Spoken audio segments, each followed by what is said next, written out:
Em setembro de 2015, a presidente Dilma Rousseff sancionou a Lei da Reforma Política aprovada pelo Congresso Nacional, mas vetou 7 itens, incluindo o trecho que permitia a doação de empresas a campanhas eleitorais. Simultaneamente à reforma política, o Congresso aprovou e a presidente sancionou uma mini-reforma eleitoral, que tratou de assuntos tão diversos como tetos de gasto nas campanhas, limite para doações de pessoas físicas, propaganda eleitoral de rádio e TV, propaganda fora do período eleitoral, prazo para mudança de partido para os detentores de mandatos eletivos, entre outras mudanças. Agora, uma nova reforma política eleitoral está sendo gestada no Congresso. O Mesa Redonda está no ar.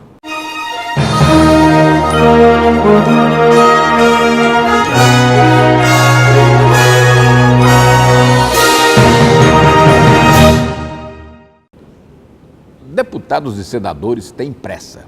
As eleições em que esses parlamentares terão de renovar seus mandatos acontecem em outubro do ano que vem. E as regras que vão presidi-las têm de estar aprovadas até o fim de setembro deste ano. Como o financiamento empresarial está proibido e como parece haver dificuldades em ressuscitá-lo, os parlamentares pensam em uma saída para garantir recursos para o próximo pleito. Para conversar conosco sobre esse tema, temos aqui Eduardo Braide, deputado estadual pelo PMN e presidente da Comissão da Assembleia Legislativa que discute a reforma política. Levi Pontes, deputado estadual pelo PCdoB, e Ribamar Correia, jornalista político e blogueiro. Deputado Braide, o que é que está sendo aí discutido na comissão do Congresso Nacional? Primeiro, dizer a importância da reforma política. Esse sistema atual já demonstra que é um sistema falido. Todas as reportagens que vem demonstrando tudo que vem acontecendo, a política de coalizão, a Operação Lava Jato, tudo vem demonstrando que o sistema realmente precisa mudar. Agora, precisamos ver que o sistema precisa mudar para melhor. Não adianta só mudar para mudar. E aí existe em tramitação na Câmara dos Deputados, assim como no Senado, tanto propostas de emenda à Constituição e leis ordinárias que tratam da questão da reforma política. Para que você tenha uma ideia, está sendo discutida agora na Câmara dos Deputados situações como o fim do cargo de vice-prefeito, vice-presidente, vice-governador, a coincidência ou não de mandatos e das eleições, se fica a eleição municipal em 1 ano e 2 anos depois das estaduais, ou se junta e fica em eleições únicas, ou se daqui para frente também nós vamos mudar o sistema eleitoral, que hoje é o sistema proporcional, onde há a política de alianças e aqueles que atingirem um quociente eleitoral é que vão se elegendo para a Câmara dos Deputados, a Câmara de Vereadores e para a Assembleia Legislativa. Ou se adota o regime do distritão.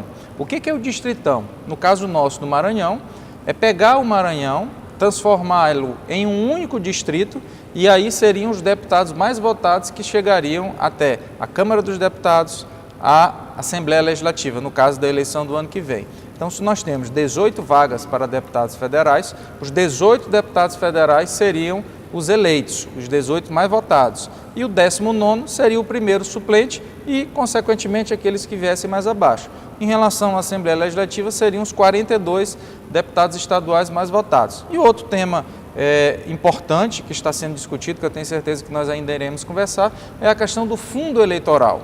Uma proposta de criação de um fundo eleitoral, como você bem disse, com o fim do financiamento empresarial, há uma tentativa de colocar que o poder público financie as campanhas eleitorais. E esse fundo gira em torno hoje de 3 bilhões e meio reais. Então, um valor muito elevado, que eu particularmente sou contra a votação desse fundo nesse momento porque passa o país. Vivemos um momento de crise, vivemos um momento de, recentemente, o governo federal aumentou inclusive impostos sobre os combustíveis num patamar excessivo e eu tenho certeza que a população inteira achou isso também. Nós não podemos dizer agora ao cidadão que recentemente recebeu um aumento de imposto que ele vai pagar mais de 3 bilhões e meio para a campanha de políticos. E outra pergunta que eu ainda não vi ninguém responder: de onde virá esse dinheiro? É da saúde? É da educação? É da infraestrutura? Então, acho que esse é um tema que deve ser discutido quando o Brasil tiver recuperado a sua economia e num momento completamente diferente do que nós vivemos hoje. Deputado, essa coisa aí, bem disse aí o deputado Eduardo Braide, que o sistema atual está falido, né? Mas as divergências aí em relação ao que vai substituir isso que está aí são muitas, né? Essa questão de terminar com o voto proporcional, o senhor é a favor disso aí? Como é que o senhor entende essa questão? Olha, eu acho que, assim como na vida, a legislação eleitoral tem as suas vantagens e as desvantagens. Eu não diria que é um sistema extremamente ruim, mas ao mesmo tempo é ingrato, porque na hora que você que tira uma quantidade maior de votos e não é eleito, você está defendendo a minoria? Isso é um questionamento. Mas eu entendo que não é um sistema ruim para o país, esse do Distritão, onde os 42 deputados estaduais ou 18 federais serão os escolhidos com o maior número de votos para representar o seu povo. Muito bem. O que é que está chamando a atenção aí da nossa imprensa, daqueles que acompanham a crônica política, essa questão dessa discussão no Congresso? Olha, curiosamente, muito pouco. A imprensa, alguns segmentos organizados, da sociedade organizada, tem falado muito pouco. Por quê? Porque o Congresso tem sido extremamente cuidadoso com esse tema, né? Primeiro porque quando se fala de reforma política, curiosamente, o tema o item que vem à tona é financiamento. Curioso, né? Financiamento e o fundo partidário, quer dizer, fundo eleitoral. Quer dizer, são dois temas que envolvem recursos. E isso é natural, por quê? Porque o país está vivendo uma crise aguda, né? Não tenho observado muito interesse nessa discussão, mas de uns dias para cá, principalmente com relação ao Distritão, há uma certa preocupação na classe política, há uma certa curiosidade já no segmento de imprensa, há uma certa curiosidade em alguns segmentos organizados. E creio que esse interesse vai crescer um pouco mais à medida em que o Congresso for tomando as decisões que já começam a ser tomadas hoje. Agora, o que se discute, na verdade, é que se discutir uma reforma política é oportuna nesse momento. Essa que é a grande discussão, né? Se é oportuno se discutir num momento em que todo o país está focado em resolver problemas da maior gravidade. No meu ponto de vista, eu acho que a grande reforma é a reforma política, desde que seja uma reforma ampla e que as decisões que sejam tomadas sejam, pelo menos, longevas. Se adote um sistema realmente que convença o eleitorado de que o eleitor, de que ao sair de casa para fazer uma escolha, ele está fazendo um bem para ele e para o país. Deputado Braide, me parece aí que essa questão aqui que está falando do Correia, de termos aí uma reforma longeva, parece que não é essa a cabeça do nosso legislador, não, né? Parece que está se pensando num momento inicial, que seria essas eleições agora de 2018, né? E a partir de 2020 ou 2022 e tal, você tem outras regras. É isso mesmo? É verdade. Historicamente, o que o Congresso tem feito, na verdade, são remendos, não são reformas. Então, mas precisamos ser justos e dizer que em 2015 houve uma alteração que eu considero significativa, que foi a redução do tempo de campanha. Sim. Antes nós tínhamos 90 dias para a campanha eleitoral oficialmente, hoje nós temos 45 dias. Então isso ajudou a reduzir bastante os custos da campanha eleitoral, que é o que todo mundo busca. Outra alteração que eu considero fundamental foi a questão da redução para o prazo de filiação a um partido político. Antes, aquele que quisesse ser candidato, ele precisaria estar afiliado a um partido político, pelo menos um ano de antecedência do pleito. Hoje não, com a última reforma que teve em 2015, basta 6 meses que você esteja filiado a um partido antes das eleições e você poderá concorrer. Então, acho que isso dá mais liberdade, isso dá mais proximidade com a realidade do partido que você quer escolher para ser candidato. Por exemplo, a Lava Jato é uma situação que afetou vários partidos do Brasil. E eu tenho certeza que pessoas que estão filiadas a determinados partidos não vão querer concorrer nesses partidos nas eleições do ano que vem. Talvez se tivesse o prazo. Eu faço uma pergunta, deputado. Será que o Brasil tem... Veja bem, a gente está falando muito de reforma política, o sistema eleitoral, as regras para a eleição e tudo mais. A pergunta que eu faço é o seguinte: o Brasil tem partidos políticos para suportar uma reforma séria? Essa é uma grande pergunta. Por exemplo, ainda que se discuta o Distritão, e o Correia bem lembrou isso daí, mas existe a proposta de que o Distritão seja adotado em 2018, mas em 2020 e 2022 seja o sistema distrital misto. E no sistema distrital misto que eles querem implantar, primeiro o eleitor vai sair de casa para votar em um candidato, e esse será eleito pelo sistema proporcional. E o segundo voto será dado a um partido político e será adotado o sistema de lista fechada. Então, o Correia acaba de dizer isso, quer dizer, se aprovada a reforma da forma como foi apresentada pelo relator e pelo que há um sentimento de aprovar, 2018 nós teríamos o sistema proporcional do Distritão, mas a partir de 2020, 2022 nós teríamos o sistema distrital misto.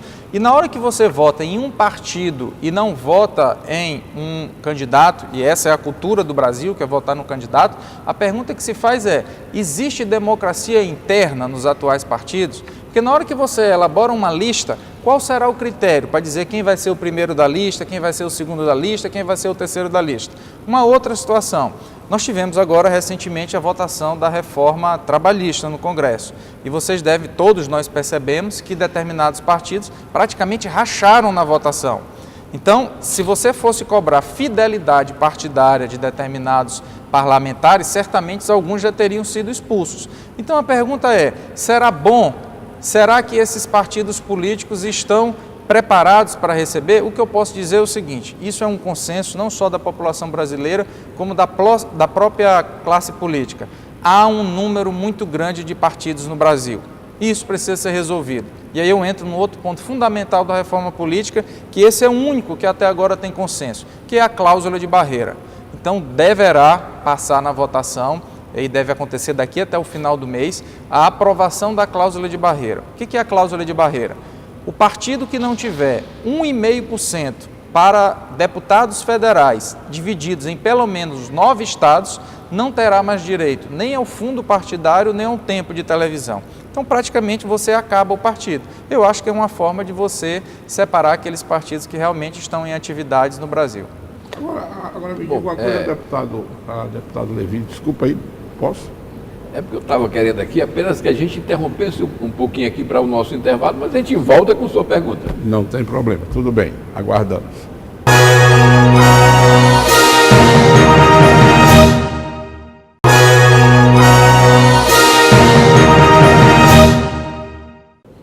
Distritão, voto distrital misto, fim das coligações, cláusula de desempenho, tudo isso está sendo discutido pelo Congresso. O eleitor comum vai precisar de um certo tempo para se adaptar às novas regras que vão entrar em vigor. No programa, contamos com a presença dos seguintes debatedores: Eduardo Braide, deputado estadual pelo PMN e presidente da Comissão da Assembleia Legislativa que discute a reforma política; Levi Pontes, deputado estadual pelo PCdoB; e Ribamar Correia, jornalista político e blogueiro. Ribamar, você estava querendo aí fazer uma inscrição aqui ao deputado Braide. Ao deputado Levi Pontes. O deputado Levi Pontes ele tem duas características interessantes como político. Ele é um político que vem de raiz, né? Vem de uma base, vem de uma família política, sabe muito bem o que é isso. E depois é um médico, né? Que tem um contato muito próximo com a sociedade. Quer dizer, o deputado Levi Pontes ele tem uma visão de política bem, pelas condições dele, ele tem uma visão política bem mais apurada, mais ampla do que a minha, por exemplo. E eu queria perguntar para ele, deputado, me diga uma coisa: em que medida reformas, mudanças mudam a relação do político com a base, com o seu eleitor, o eleitor de Chapadinha, por exemplo? A sua pergunta, Correia, é extremamente pertinente. e vai no alvo do problema. Todos nós, todos os brasileiros, acham que a reforma política é a reforma mãe, dentre todas as reformas. E aí, há anos que se vem fazendo, como o deputado Eduardo falou, em retalhos. Então, o que nós precisamos, acima de tudo, é ouvir aquele que é o mais importante desta reforma, que é o povo. O que não está acontecendo. Então você, como disse o Eduardo, você vota para 2018 o distritão, mas já em 2020 é distritão misto. E como é que fica o nosso eleitor lá na ponta? Então é preciso, eu entendo que se perdeu muito tempo em buscar ouvir quem realmente é o ator principal nessa história, que é o eleitor. É preciso que a gente consulte, através de seminários, através de qualquer forma de audiência pública, ouvir o eleitor em si, o que ele quer. Porque de manhã a gente sabe que os deputados estão pensando de um jeito, à tarde de outro, de noite de outro. Isso significa dizer que não tem unanimidade. Claro, toda unanimidade é burra, mas não existe consenso de nada. Então, todos os pontos que estão falando, tem os pontos positivos e os pontos negativos. Então, como aqui foi falado, a cláusula de barreira, que era 3%, agora baixou para 1,5%, era em 18 estados, agora só é em 9%, isso para atender certos interesses partidários. Aí a pergunta que não quer calar: e os outros partidos? Vão para uma federação. Mas esta federação do restante, uma hipótese, imagina-se que com 1,5% em 9 estados vão ficar 18 partidos. São 36. Os outros 18 vão para uma federação. Aí eles vão ter direito aos programas de rádio e televisão, ao fundo partidário. Então isso também tem que ser discutido. Tem tanta coisa inquietante que se eu tenho dúvida como legislador, eu imagino como está o eleitor, o vereador, as associações, o sindicato, as igrejas, os formadores de opinião. Portanto, a minha dúvida é se esta reforma mãe, importante, primária para a nação, está sendo bem discutida com os entes, com quem mais tem que ser ouvido, e não decisões, embora eles sejam os nossos representantes legítimos, mas não chegou até a base, para ouvir a base o que quer. Eu tenho realmente, não sei se temor, mas eu tenho muito zelo em falar nesta hora, porque, por exemplo, financiamento público de campanha. Com certeza, o questionamento do deputado Braide é pertinente. Agora, de onde vêm os recursos? Vem dos impostos, vem do povo. Isso não tem outra fonte de saída. Numa situação, numa quadra de dificuldade dessa, já que aqui a Lava Jato deu este exemplo de desvios de recursos, isso, aquilo, outro, e por que não esse recurso que essas empresas gostam de financiar os políticos não é depositado neste fundo partidário do TSE? Um questionamento. Aí o TSE iria dividir esses recursos para os partidos. Então, é uma outra forma de financiamento de campanha, que as empresas possam doar, mas não para os partidos e nem para os candidatos, e sim para o órgão maior, que é o TSE. E aí vem a outra dúvida também, que a gente não pode deixar de lado: será que o Judiciário, será que o TSE, o TRE, está aparelhado para fiscalizar Porque a gente sabe que tudo neste país aqui é impunidade. Então, a gente vê prestações de contas de campanhas bilionárias com um gasto 100 vezes menor e aprovado tecnicamente, juridicamente, pelo TSE, TRE. Só para ilustrar isso aí, a frase mais ouvida na Lava Jato, na Operação Lava Jato, com relação a desvio de dinheiro, foi: as doações foram legais e foram aprovadas pela Justiça Eleitoral. Né? É a frase mais ouvida. É como se essa frase resolvesse tudo, quando a gente sabe que não é. É justamente isso que eu estou me referindo. E aí, foi aprovado, significa dizer impunidade ou significa dizer legalidade? De onde veio esse recurso? Eu recebi da empresa pensando que ele é caixa 1, Okay. que a empresa vai lá e coloca, né, no seu imposto de renda. Entendi. Mas não foi, porque tinham outros objetivos. Portanto, eu acho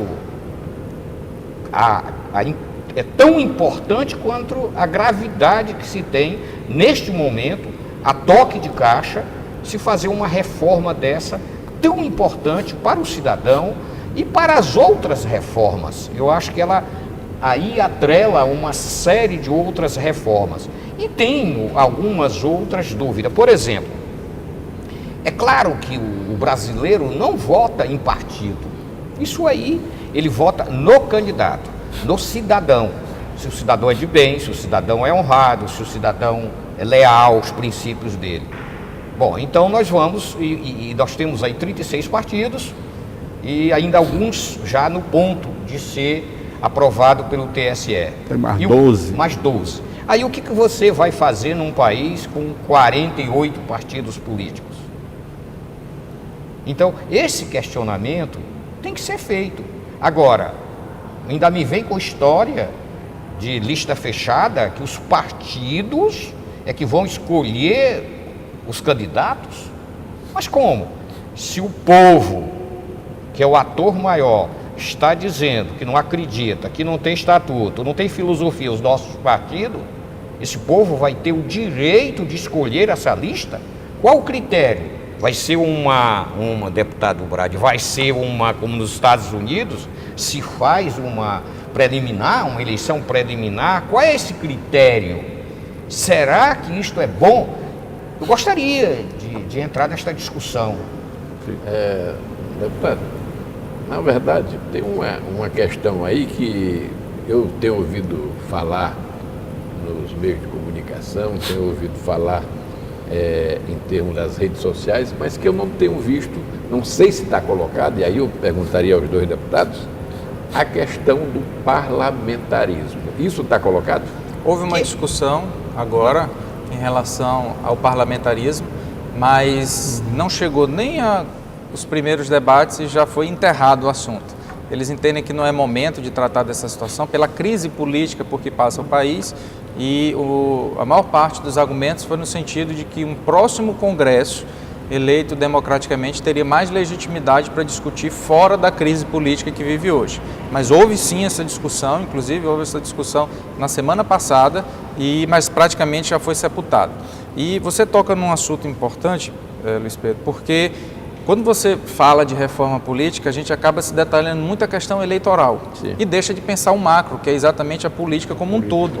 O deputado Levi falou uma situação importante. Eu, por exemplo, já fui candidato tanto ao parlamento como a um cargo majoritário. E sei que é muito importante você falar em financiamento de campanha, se vai ser público, se vai ser privado, no prazo de campanha, nas condutas vedadas, tudo isso é importante. Mas se não houver uma efetiva fiscalização, nada disso vale a pena você estar discutindo com essa força. Porque se você estabelecer que os recursos só podem vir do fundo partidário, por exemplo, e não fizer uma fiscalização para coibir a atuação do Caixa 2, de que adianta? Aquele que estiver dentro da lei, seguindo rigorosamente a lei, ele será penalizado, porque ele vai trabalhar com um recurso muito menor que aquele estabelecido pelo fundo partidário, enquanto aquele que recebeu o Caixa 2 está atuando na ilegalidade de forma muito mais avantajada do que ele. Então, assim, eu costumo dizer o seguinte, e é isso que nós precisamos ter em mente: a reforma eleitoral é uma reforma cultural e não se muda a cultura de um povo através de lei. E o Congresso precisa entender isso. Então o deputado Levi tocou num ponto importante aqui. A cultura do brasileiro, e é verdade, é de votar no candidato, não votar no partido. Se você quiser abrir essa discussão para um voto em lista, e aí eu quero fazer uma observação... em certa medida, atende essa Perfeito, expectativa, né? perfeito. E aí o Corrêa traz um ponto aqui e eu quero trazer a experiência. Como presidente da Comissão de Acompanhamento da Reforma Política, o deputado Levi, como vice-presidente da comissão, nós realizamos já 2 audiências públicas, uma em São Luís, outra em Imperatriz. E o que ficou muito claro para a gente? Primeiro, foi quase que unanimidade a posição contrária à lista fechada. O brasileiro, o maranhense, não olha com bons olhos essa situação de você votar em um partido e o partido é que vai determinar a ordem daqueles que serão eleitos. Talvez porque não haja essa democracia interna, talvez porque não haja uma aproximação maior do eleitor com os partidos políticos, que é aquilo que o Corrêa disse. E um segundo ponto, isso ficou muito claro, é essa resistência também, e com razão, em relação a esse fundo eleitoral. Por conta desse momento de crise que vive o país. Então, assim, o Distritão, por exemplo, que a gente fala aqui, e aí eu trago a frase que disse que a reforma política é uma reforma cultural também. O Distritão só existe hoje em 4 países do mundo, no Afeganistão, na Jordânia e em 2 países menores, que para mim não são exemplos de democracia. Então, assim, a verdade é que não existe um sistema eleitoral perfeito. E o que nós temos que fazer é discutir e volto a dizer. Deputado, dentro disso eu queria que o senhor respondesse o seguinte: existe a possibilidade de você, de nós, criarmos um sistema democrático, um sistema eleitoral democrático, eficiente, que atenda todos, sem partidos reais, partidos com ideologia, com doutrina, com programa, partido que seja o protagonista. Partido que seja o protagonista, que você vote no partido, que você vote na proposta do partido e que os candidatos desse partido sejam apenas agentes desse partido. Será que é possível fazer isso? Corrêa, eu fico muito feliz com a sua participação aqui, porque você atingiu o coração do que nós queremos como reforma política, que é o fortalecimento dos partidos. É que esses partidos tenham realmente doutrina, filosofia, um estatuto, que se faça isso não por paixão, mas por ideologia. E é isso realmente o que não tem no país. Daí o descambar das coisas. Eu gostaria até de ouvir a todos aqui da mesa um outro questionamento que eu trago. Foi falado aqui em parlamentarismo, presidencialismo, etc. Isso parte do pressuposto, da premissa de que nós temos que ter um Congresso legitimado, um Congresso eleito democraticamente, republicamente. E o questionamento, em virtude de tudo que tem que acontecido juridicamente nesse país, que exteriorizou todos esses problemas nos nossos parlamentares. A gente sabe aí que tem mais de 170 parlamentares envolvidos, direto ou indiretamente, ou acusados. Será que tem legitimidade para fazer essa grande reforma, mãe? Ou será que esta reforma, que eu disse aqui no início, que o povo não foi ouvido, vai sair da cabeça desses parlamentares para criar? Aí vem o questionamento, deputado, será que não seria melhor agora, com um controle melhor, com um aprendizado melhor do povo no voto mais qualificado, que é outro grande problema, é como qualificar o nosso voto neste Brasil imenso? Será que a gente eleger o próximo Congresso em 2018 e aí sim a gente fazer a grande reforma estruturante, não seria o ideal para todos aqueles que militam na política, que defendem o povo, que estão lá para que este país avance em todas as outras reformas? Eu gostaria de ouvir a opinião do deputado e do nobre jornalista. Muito bem, mas nós vamos deixar isso para o nosso último bloco de entrevista e discussões, porque agora nós vamos para um rápido intervalo.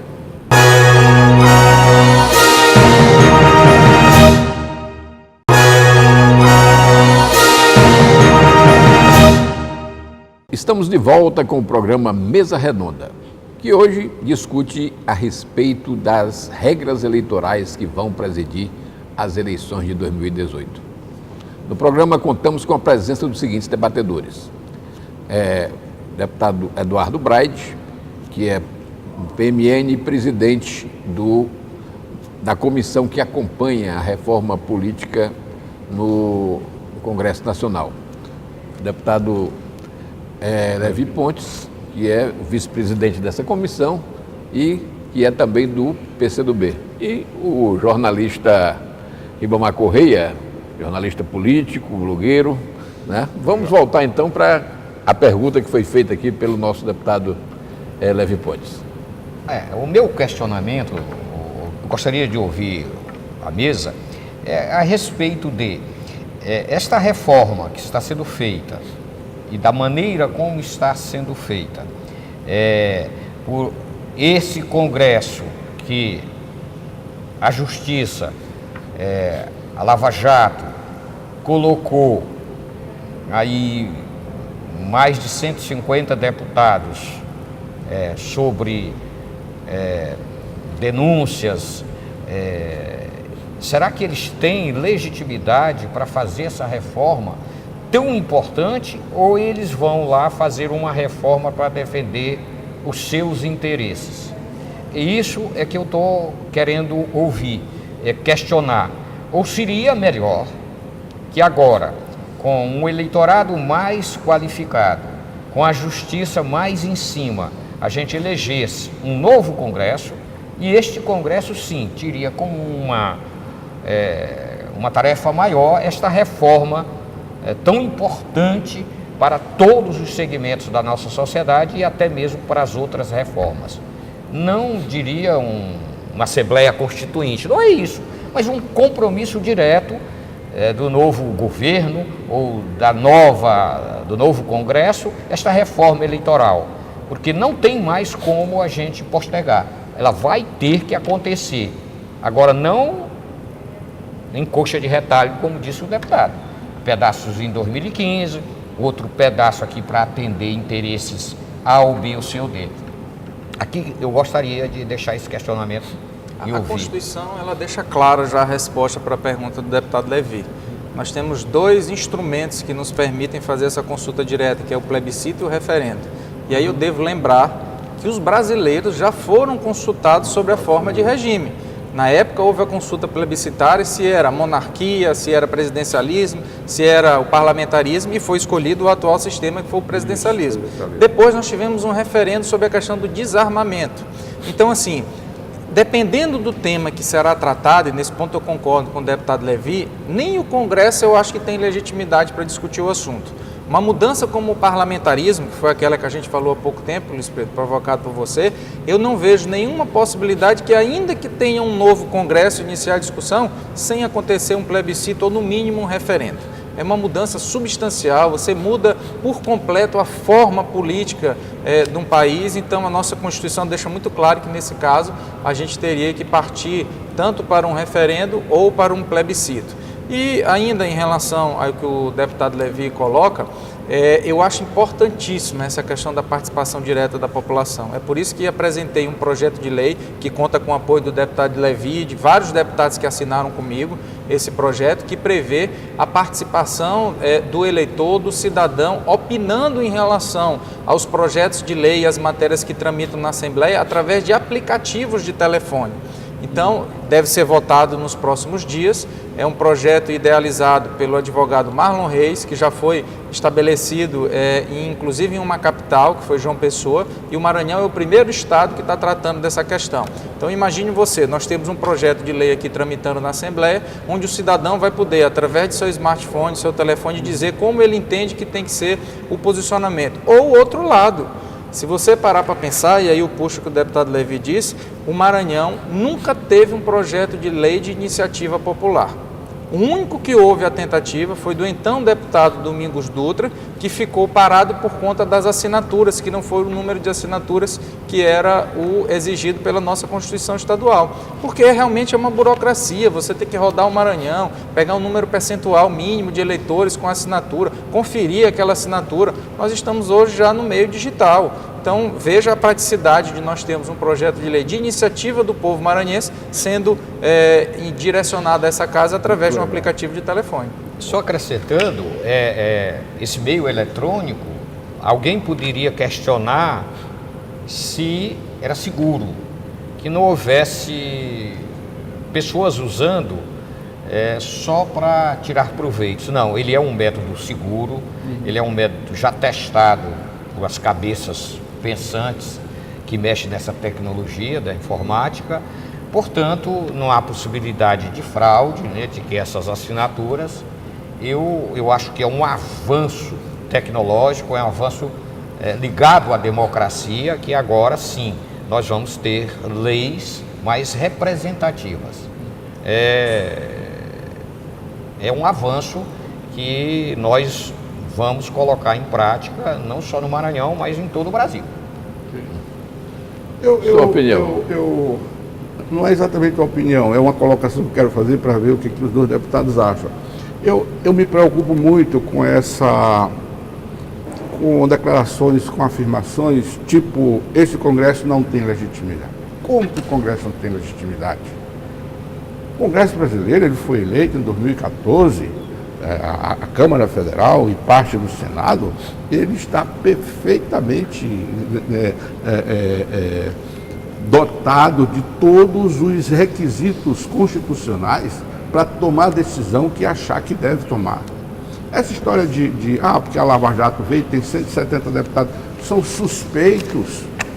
Suspeita é uma coisa. E esses deputados são produtos desse sistema eleitoral, desse sistema que nós, né, mantivemos até agora. Não estou querendo defendê-los e dizer que eles são culpados, mas nesse momento eles são legítimos para tomar qualquer decisão. O problema nosso é que nós não temos disposição para chegar. O próximo Congresso vai ser o próximo Congresso eleito, o Congresso eleito em 2018, vai ter poderes constituintes para resolver o problema da legislação eleitoral brasileira. Aí sim. Eleger o Congresso. Você querer agir como constituinte ao longo do mandato é brincadeira. Então se fala de reforma, se fala de coisa. O Congresso deveria ser eleito com poderes constituintes para resolver isso. Então, a cada dia da semana, uma vez por mês, esse Congresso se reúne para discutir isso como uma Assembleia Nacional Constituinte. É assim que se resolve as coisas no mundo inteiro. E não com reuniões fechadas. Perfeito. Colocação. E acho que todos os deputados que estão lá, eles têm legitimidade. Eles estão sustentados por uma eleição. Correia. História eu fico preocupado com isso, porque de repente você joga na vala comum um Congresso inteiro, a instituição. Não é isso. Esse é o meu ponto de vista. Exato. E analiso isso com uma certa preocupação. Eu concordo inteiramente que, constitucionalmente, esse Congresso está legitimado. Não tenho dúvida disso. E nem estou aqui achando a generalidade das coisas.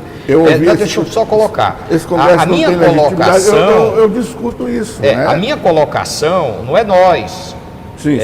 políticos, jornalistas, formadores de opinião, que entende que constitucionalmente o Congresso tem legalidade, sim. Claro que tem. Agora, vamos perguntar isso para o povo.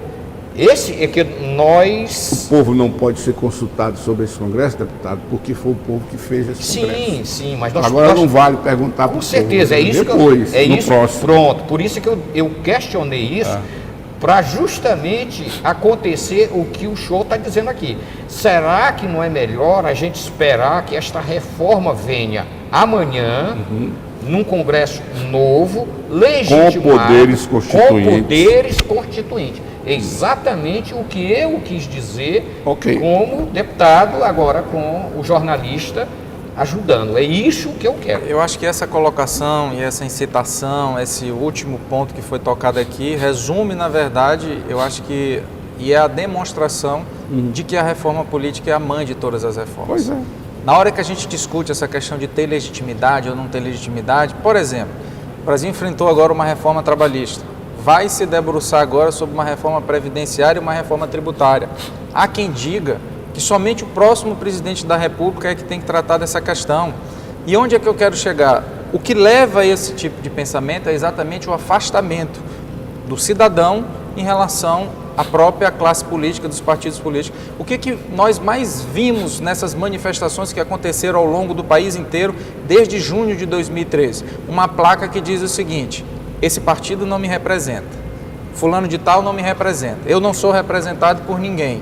Então, assim, queira ou não queira, nós temos que estar em sintonia com aquilo que pensa a população. Agora, nesse ponto, eu penso como o Corrêa acabou de dizer, existe uma Constituição, os atuais congressistas foram eleitos pelas regras constitucionais, mas, coloco só uma vírgula e digo, diante da crise política por que passa o país, diante da crise institucional por que passa, eu acho que determinados pontos, se não serão tratados ou devem ser tratados mais à frente, devem ser objeto de uma consulta direta à população, como é o caso da mudança de um sistema como é o parlamentarismo, por exemplo. Mas eu acho que isso é importante e vou mais além. A questão da reforma política, na hora que o cidadão reclama quando ele votou num deputado federal ou num senador, ou num deputado estadual, num vereador, que ao chegar ao poder vota de maneira diferente daquilo que ele pensava, é a maior demonstração de que ele tem que estar por dentro de como funciona o sistema eleitoral, saber como é que vai se dar os critérios para a eleição daquele determinado parlamentar e mais do que isso, e aí vem o que o Corrêa disse, eu queria finalizar minha participação dizendo isso. É fundamental que o partido tenha uma linha programática. O partido não pode tomar uma decisão hoje, num determinado... vou dar um exemplo. O partido não pode ser hoje a favor da reforma da Previdência e daqui a 30 dias, por uma reunião de líderes, por uma situação de conjuntura, por qualquer situação que possa acontecer, ele mudar radicalmente a sua posição e dizer que vai passar a ser contrário à reforma da Previdência. Porque como fica a situação daquele que se elegeu por aquele partido? Como fica a situação do eleitor que acreditou que aquele que se elegeu vai representar os seus interesses? Agora, como vai se resolver isso? Eu não sei como vai se terminar, mas o começo, sem dúvida nenhuma, é reduzindo o número de partidos que no Brasil hoje tem muito. Eu concordo plenamente com o que o deputado Eduardo Braide falou. E deixando aqui o agradecimento e o prazer de estar aqui nessa mesa redonda tão importante na vida do cidadão, dizendo que eu quero ver a qualificação do voto. Eu quero melhorar a qualidade do voto dos nossos eleitores. Isto através dessa informação, através do conhecimento das reformas, das doutrinas partidárias, daquilo que nós precisamos, que é o fortalecimento dos partidos políticos, do fortalecimento dos seus programas de governo, para que aí sim o cidadão qualificado e os partidos com as suas filosofias bem assentadas, a gente possa ter realmente uma melhoria da representatividade e uma melhoria na qualidade da política. Olha, na abertura do programa eu fiz questão de relembrar que em 2015 nós tivemos uma mini reforma eleitoral, uma reforma política e tal. Ou seja, na verdade, a cada 2 anos a gente está mexendo nessa questão. Aí entrou a questão da legitimidade. Eu não vou me aprofundar aqui nessa questão, mas dizer o seguinte, é que eu não tenho nenhuma dúvida de que o cerne dessa questão, o centro dessa questão, é a questão do financiamento da campanha. Porque como foi tirado o financiamento empresarial nessa reforma de 2015, que a presidente vetou naquela época, então tem que se descobrir uma forma de como é que vai se fazer, como é que se vai financiar a próxima eleição. Essa é que é a questão central. né? Dito isso, eu queria que cada um dos nossos nobres parlamentares e também do nosso jornalista aqui fizesse suas considerações finais para que a gente possa encerrar essa mesa redonda. Mas Pedro, eu queria dizer que é muito importante que você toca e acho que por detrás dessa discussão do financiamento público há muita especulação. E aí eu vou dizer para você, eu fui candidato a prefeito da capital, sob as regras da lei eleitoral de 2015. Sim. E se você me perguntar se eu queria ter arrecadado mais recursos para poder ter feito uma campanha melhor, é claro que eu queria. Mas a regra atual me permitiu perfeitamente ser candidato no primeiro turno e no segundo turno. E eu acho que a regra busca exatamente isso, você tornar as campanhas mais baratas. Porque o que parece que é a discussão é que os partidos políticos querem voltar ao patamar de recursos que tinham quando o financiamento era empresarial. Então eles dizem o seguinte, acabou-se o financiamento empresarial, nós temos agora que pegar o poder público para cobrir aquela situação. Nós tivemos campanhas presidenciais, como foi o caso da campanha da presidente Dilma, do AS também, que gastaram mais de 40 milhões só em publicidade. Então, será que é justo num país que enfrenta uma dificuldade, num país onde eu acho que você tinha era que aproximar você do eleitor, e aí quero puxar uma reforma política que aconteceu lá atrás, que acabou com os shows, que acabou com a distribuição de camisa eleitoral, isso aproximou o candidato do eleitor. Antes, determinado deputado chegava numa cidade, contratava uma banda, reunia todo mundo da cidade nesse dia com um show de um artista, subia no palco, falava, depois descia, distribuía as camisas e ia embora. Então isso acabou. Então, se a gente parar para pensar, nós não podemos olhar só com uma visão pessimista dessa situação. Eu acho que muito já avançou. Agora, em relação à questão do financiamento público, eu volto a dizer, e aí é bom lembrar, nós já temos o financiamento público. O fundo partidário que nós temos hoje, que é de aproximadamente 800 milhões, é financiamento público. Eu quando fui candidato a prefeito, recebi 75 mil reais do fundo partidário do PMN, que é o meu partido. Isso é recurso público. O que está se discutindo agora, e às vezes não se tem coragem de dizer, é que estão aumentando o financiamento público. Mas o financiamento público no Brasil já existe através do fundo partidário. E o próprio espaço nas televisões. Também, porque não é de graça. Não é de graça. Você sabe que tem a questão o governo federal, ele paga através das isenções que são dadas para que aquele determinado programa saia, assim como também na época da eleição, o programa eleitoral. Então, assim, a discussão que tem que ser travada e de forma muito clara é qual é a eleição que nós queremos colocar à disposição do eleitor.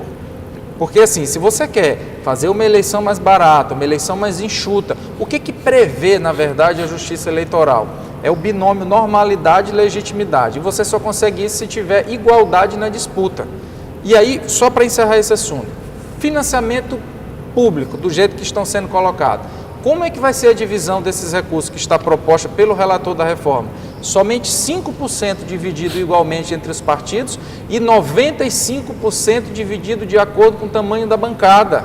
Então, o que nós vamos ter? A hegemonia dos grandes partidos no Brasil e o extermínio dos pequenos partidos. Então, eu até admitiria discutir um financiamento público em um outro momento que não fosse de crise e que a divisão fosse igualitária. Na França, nós tivemos recentemente a eleição para presidente da República. No primeiro turno, os 11 candidatos a presidente da França tiveram exatamente o mesmo tempo de televisão, participaram dos debates naturalmente. Aqui, se, segundo a última reforma eleitoral, você não estiver em um partido que tenha no mínimo 10 deputados federais, você nem participa dos debates. E eu fui vítima disso.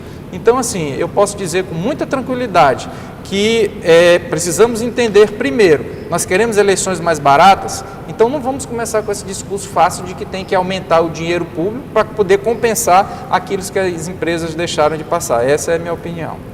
Deputado Levi. Não tenho dúvida que seu questionamento o financiamento de campanha é a cabeça da reforma, é o cérebro. É evidente que aí a gente tem questionamentos, a gente tem dúvidas, como o deputado disse, o financiamento já existiu, o público. Mas será que chega só no candidato a prefeito da capital ou das capitais e se chega também para o restante do município, do estado? Porque eu não tenho conhecimento que nenhum candidato a prefeito ou a vereador tenha recebido dos demais municípios.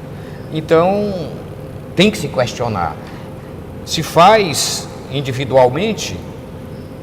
Recentemente saiu um questionamento que a grande maioria das doações individuais tinha até muita gente do Bolsa Família. E quando se colocou pessoas doando salário mínimo, foram ver que não tinha declaração de renda. Como é que eu não tenho renda e estou fazendo doações para candidato? Então, aí teria que fazer uma interligação com o seu CPF, o seu imposto de renda, para saber se você tem realmente capacidade de financiar alguma coisa. Portanto, o financiamento de campanha é crucial.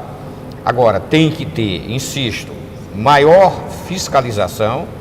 Vamos deixar de ser falso, achar que muitas prestações de conta pseudamente aprovados seja a realidade do que foi gasto. Isso a gente vê materialidades horríveis. É preciso que a impunidade é natural do ser humano, agora que seja coibida. Então, maior fiscalização de recursos públicos, tem que se descobrir uma forma de que a eleição seja igualitária no que diz respeito a recursos financeiros, que a gente possa decidir por aqueles métodos republicanos e democráticos. Muito bem. Corrêa. Eu gostei muito de conversar sobre esse tema com os deputados, deputado Eduardo Braz e deputado Levi, e eu sinto muito, mas eu não sou otimista com relação ao que está sendo decidido no Congresso hoje. Tenho um ceticismo muito forte em relação ao que vem por aí, mas reconheço que há pelo menos um esforço, né? De todas essas discussões sempre surgem algumas soluções interessantes que de alguma forma contribuem para melhorar o padrão de qualidade da atividade política. E acho que eu gostaria muito que o próximo Congresso, né, o Congresso a ser eleito em 2018, viesse com, né, Congresso Nacional, com poderes constituintes para resolver reforma da Previdência, reforma trabalhista, as reformas essenciais, a começar pela reforma política, né? Isso é possível, todas elas ao final, antes da votação, que se tivesse ou um referendo ou um plebiscito, para dizer o que a população acha de tudo isso. A consulta popular é fundamental nesse sentido, né? Deixa de discutir, apresenta o produto, para nós dizermos o que nós pensamos a respeito deles. Mas, de qualquer maneira, o que está sendo discutido hoje, né, é importante, é melhor do que o que está para trás, né? E eu gostei muito de ouvir os dois deputados, né, e acho que eles deram uma boa contribuição para que se compreenda bem, se compreenda melhor o que está acontecendo nessa área. Muito obrigado. O Mesa Redonda discutiu sobre a reforma eleitoral em debate no Congresso Nacional. O que vai ser mudado, o que vem para as próximas eleições. O programa, que é de domínio público, está disponível no site da Assembleia Legislativa, al.ma.leg.br, e conta com reprise toda sexta-feira, às 9h30 da manhã. Obrigado por sua companhia e até o próximo programa.